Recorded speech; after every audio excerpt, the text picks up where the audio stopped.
everybody, how's it going?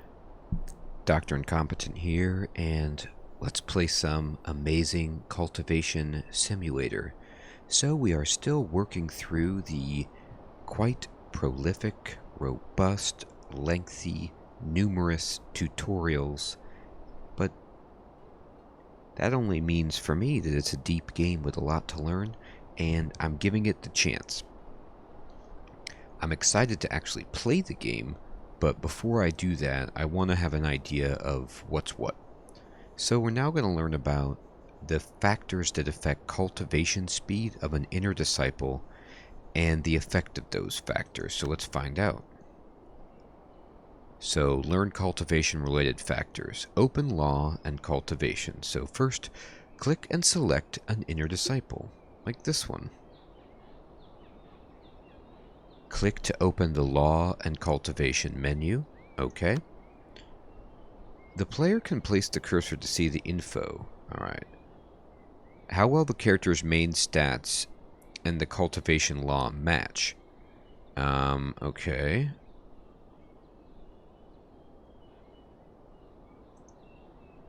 So, it looks like he's matching the current law a lot. And then how well the environment matches the law. Cultivation bonus provided by the character's master, so he's getting none.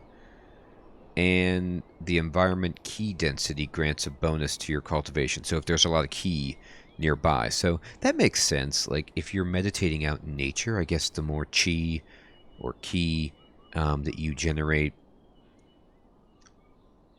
then the better.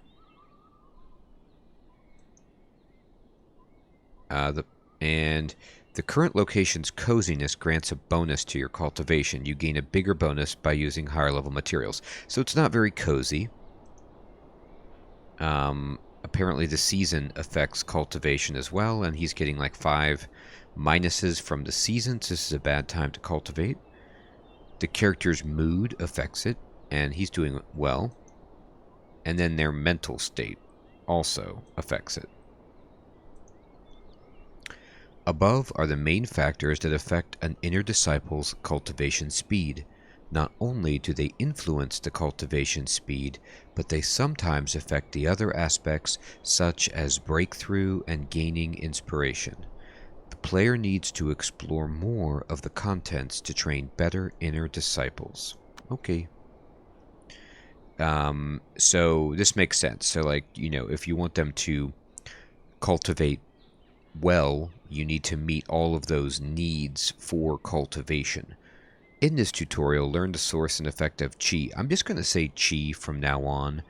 I don't know how to pronounce Qi, but Qi makes sense to me, even though I usually see that Chi, but I don't know if that's just the Japanese spelling of that, because in Japanese you really don't have a Qi. That's not necessarily a thing in traditional hiragana or katakana that I'm aware of. So maybe it is Qi, and I'm just not understanding the kind of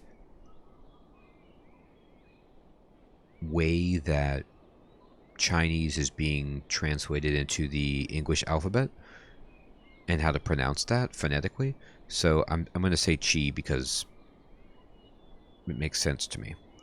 Alright, so let's go to the next level. In this tutorial, learn the source and effect of Qi, an item's ability to condense Qi and how to condense Qi.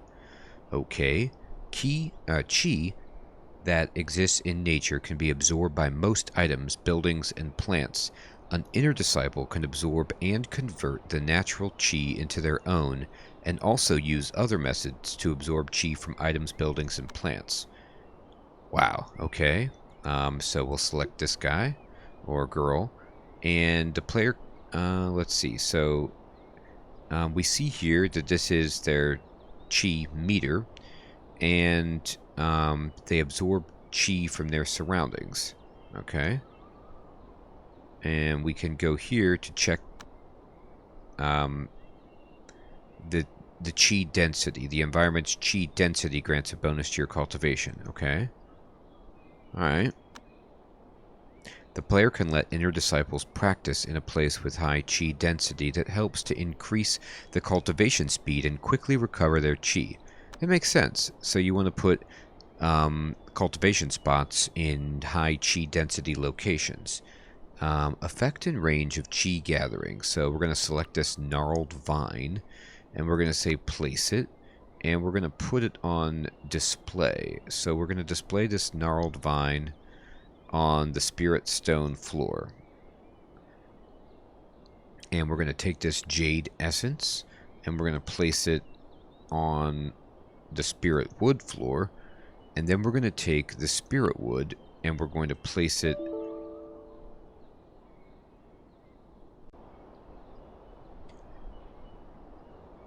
and we will take the spirit wood and we will put it on the holy stone floor. And we will just click up the speed and watch them do that. Now I can click on the chi gathering of gnarled vine on the display, and it says it's a miraculous medicine of the wood element with boisterous chi dwelling within it. Cannot be consumed. It is said that the vine can be found on Mount Tigerpaw and the Wormrot Valley of the Wild South. Okay. It does say its gathering chi is 75 range 2. Alright, so that must mean the square that it starts on plus one more tile around it.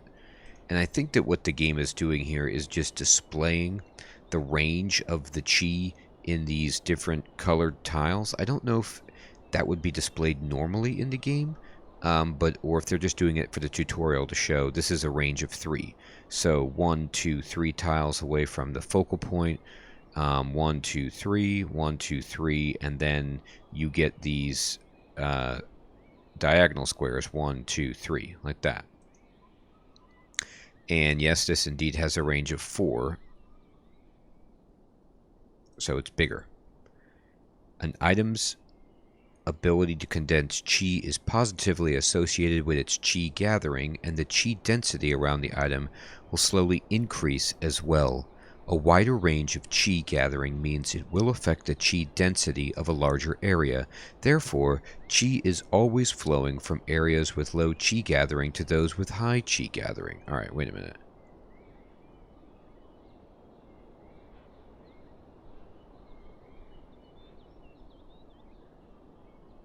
Low to high. So chi is always going from low to high. Interesting. Other items that condense chi. Check the chi gathering of the huge ginkgo tree. Oh, it's 45 with a range of 5. So this is way better than putting down an item on an altar. It gives you a range of 5, so this is a great place to meditate because I'm sure it creates a huge chi density location. In the game, not only can items condense chi, but some plants, buildings, locations have the same effect and can be used as chi condensers to affect and change the chi density in the environment, and the player can utilize them to create a unique environment of chi. Okay. Now we're going to learn about the interactions between the 5 elements, how to check elemental stats, influence the 5 elements, cultivation, and change the elemental environment. Sure, let's learn about that.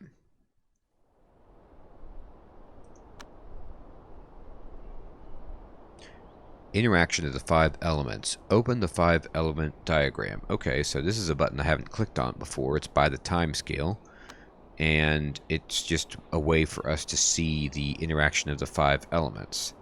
So this is metal, which is stronger than, or no, I'm sorry, beget means helps. So it helps water, but it's stronger than wood. So this is how you can just remind yourself of how these things interact, okay? In the game, the player needs to use the interactive rules between the 5 elements in many occasions, so please feel free to click this button to check the interactions. Okay, I'll do that. Inspect the observatory. The player can read the instructions of the observatory to know its use.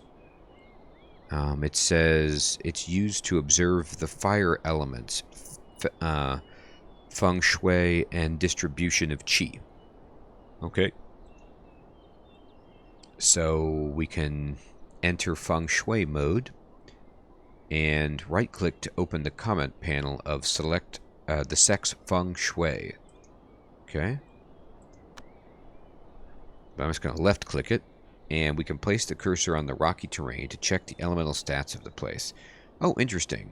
So this will tell us that in this rocky area, the elemental stats are actually leaning towards metal. Metal element is high, okay? The player can place it on the shallow water to check. Water element is high, so it's not all the way full, but it's the highest of them, okay?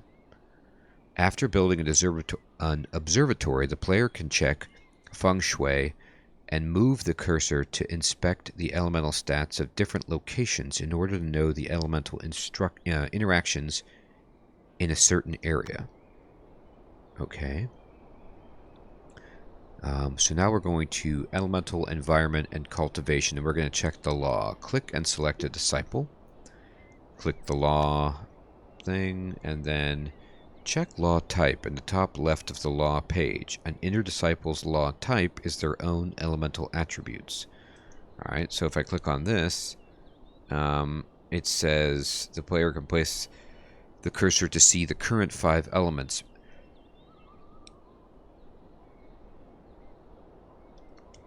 Matching in the practice menu. How well the environment...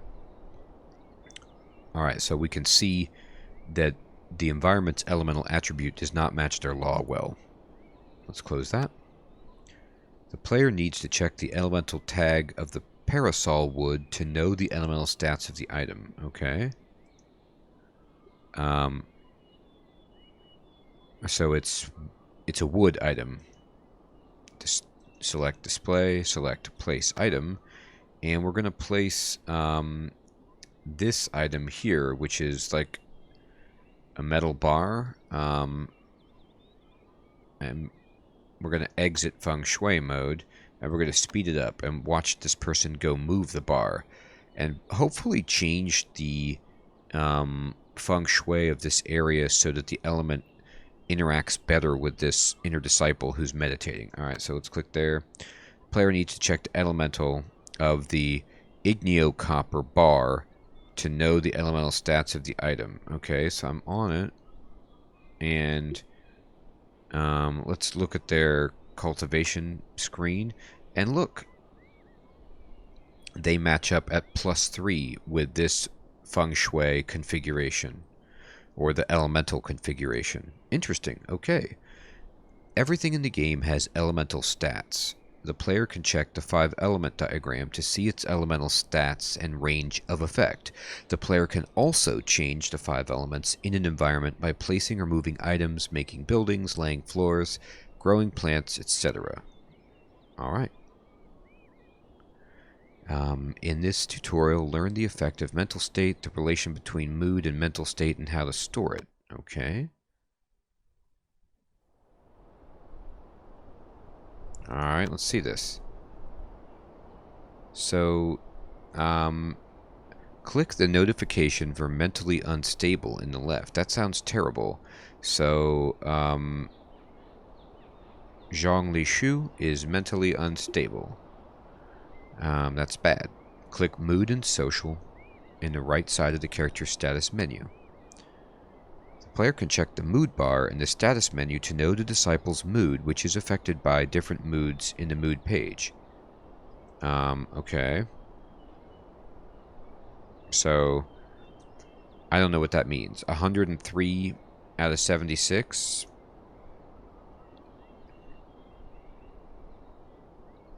So...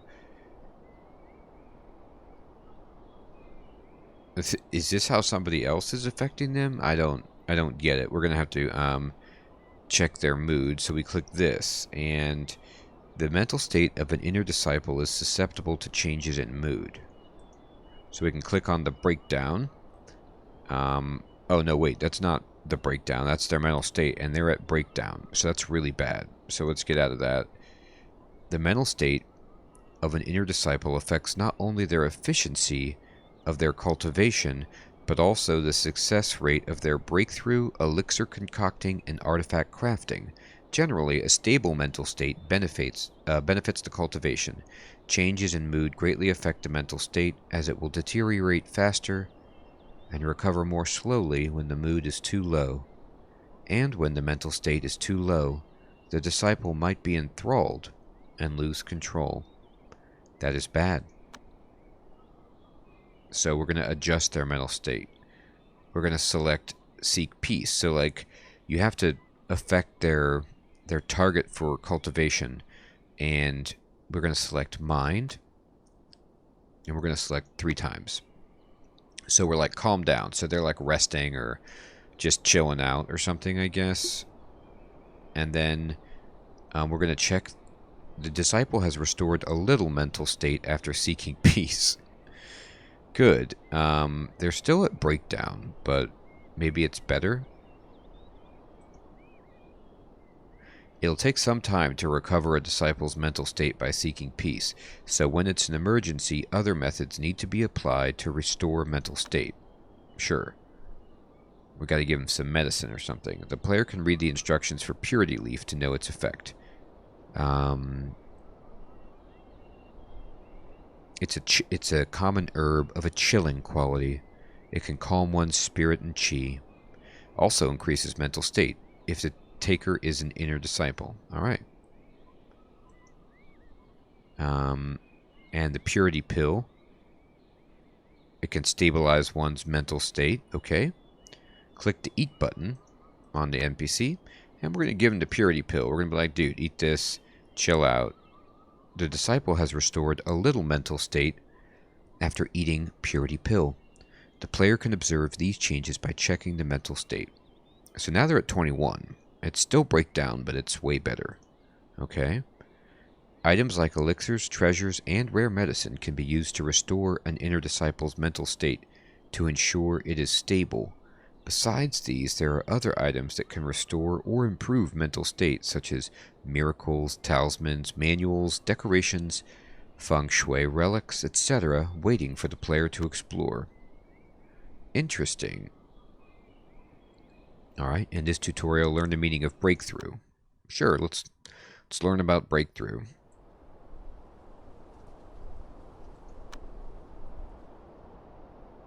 Learn the meaning of breakthrough. Check the info on limit. Tianji reached a limit. Again, sorry about the pronunciation. Okay. Inspect limit. The player can check the info on the disciple's current limit. Bellows. Interesting. So use one's body as bellows to stoke the true fire and reforge one's bones in preparation for the shaping of the fire pill. Okay. Close it. Wow. Alright, so they got a new ability. When an inner disciple's practice reaches a limit in the current state, they can only begin the next phase after a successful breakthrough, so it is especially important to know the methods for breakthrough. There are many ways to break through a limit.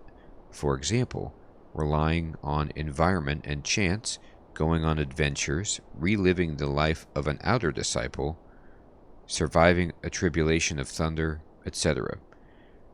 This tutorial teaches how to rely on environment and chance. I once survived a tribulation of thunder. It was quite powerful. Click Breakthrough on the character's status menu. Okay, Breakthrough. Alright, so they want this ability called Bellows, and resource cost in the right indicates breakthrough will cost an amount of resources like chi, lifespan, oh my god, lifespan, items, and experience. If the requirements are not met, the player cannot select a location for breakthrough. So we need to have like nearly 2200 chi. Breakthrough info in the left shows the info on this limit, and sometimes it will give the player useful tips like, this breakthrough will be more difficult for characters with high intelligence. This says, if it goes wrong, the true fire will invade one's bones. Oh, I can't even read it. Okay. Bonus, here's the bonuses for the location. It's a bad place to do this. Disciples need to rely on the combined effect of different factors to break through a limit, so it's crucial to know how to check the balance of breakthrough. I bet. Location and chance of success. Breakthrough, we're just going to click it. And the player can place the cursor on a location near ore veins to know the chance of breakthrough there. 30%.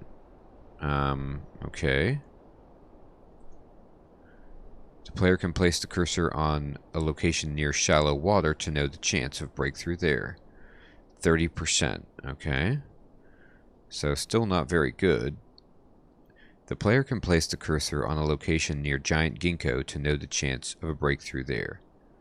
40%. Well, so it's better by this big tree. So we're going to try this one. Doing so will stop the current work. Do you want to break through? Yes. Go ahead and give it a shot. We'll do 3x speed, and we'll close the breakthrough window. See if this happens. Wait until the disciple arrives for breakthrough. We're waiting. Hey, he performed a breakthrough but failed. That's too bad. Check the XP bonus in the breakthrough menu. Failed breakthroughs increase the success rate additively. Oh, okay. So, like, next time, maybe it's easier? Click close. When choosing a location for breakthrough, a place with high bonus can increase the chance of successful breakthrough. Failing a breakthrough sometimes can cause damage to the disciple, but sometimes it adds a small amount of XP bonus for the next breakthrough. A disciple can only begin the next phase after a successful breakthrough, and some limit will give the disciple stat bonuses after it's broken through. Cool. Next, we're going to talk about inspiration and how to learn manuals and attainment. So we will tackle that in the next episode, everyone. We have now learned how to cultivate, meditate as an inner disciple, and try to reach a breakthrough point and push through a limit and develop the self and unlock new potentials and abilities. This game just keeps getting more and more interesting and complicated at the same time. But we'll get there. I hope you have an excellent evening or day, and I'll check you guys next time when we learn about inspiration. Take care.